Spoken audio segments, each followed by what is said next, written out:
Today, guys, we are going to stop you from slicing that golf ball. Guys, welcome back to Get Good at Golf, and let's talk slicing. Everybody I see on the tee box gets nervous. They get nervous with the driver, especially with this club. It's the biggest club, it should go the furthest, and they want to get it past their playing partners.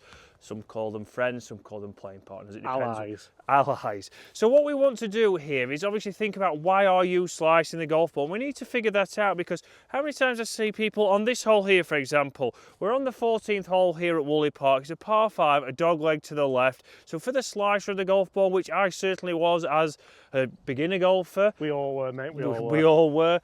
And I'd get on this tee box and I'd be thinking, right, for me to keep it on the planet here, we know what we've got to do. I've got to aim over here, 70 yards, 80, well, actually about 200 yards left. And then from there, I'm just going to make my normal swing. And then we hit that perfect one, we time right, we square it up, and it goes a long way down the 13th hole, and it suddenly becomes, how do I get back onto the correct hole? So what we want to do, we're not going to say that we're going to get rid of your slice. That's not always going to happen, because it all depends on your swing characteristics. It takes time as well, and it takes practice. We want to do this on the driving range, but let's start to get your aim better. If we can start to get your aim better, for example here, if I aim down the left side of the fairway, I'm going to then be able to start to see, is it my aim or is it my face? Because if I still hit a slice here and it goes over onto another hole here, onto the 7th, we're going to start to see that you are, thank you very much, James, this is for my aim. We're going to start to see that it is your club face, because we've got your aim a little bit better. So if I get this down here now, and this is what we can do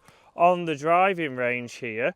Get that again. Let's think about train tracks here. My feet are down the left-hand side of this hole. My club face then wants to be pointing down the middle. If I still hit a slice from here, we know that obviously from there, it's going to be your club face control is going to be open to your path. So then we can start to break down, is it your grip or is it your transition?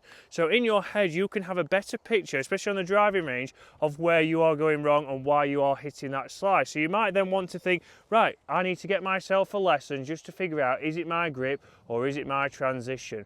You then don't need to book maybe a 10 pack of lessons, because hopefully we can get you to a point where you understand what you're doing wrong, and then you can start to practice it on a driving range.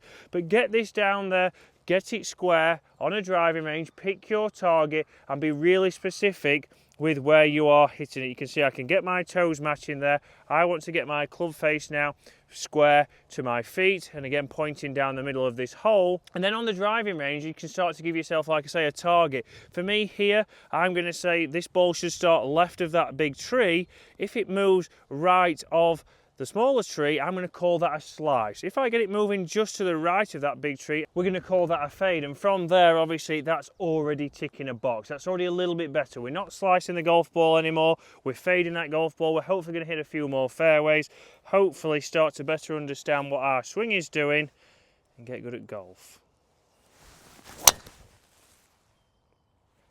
Just like that. That was a perfect shot, wasn't it?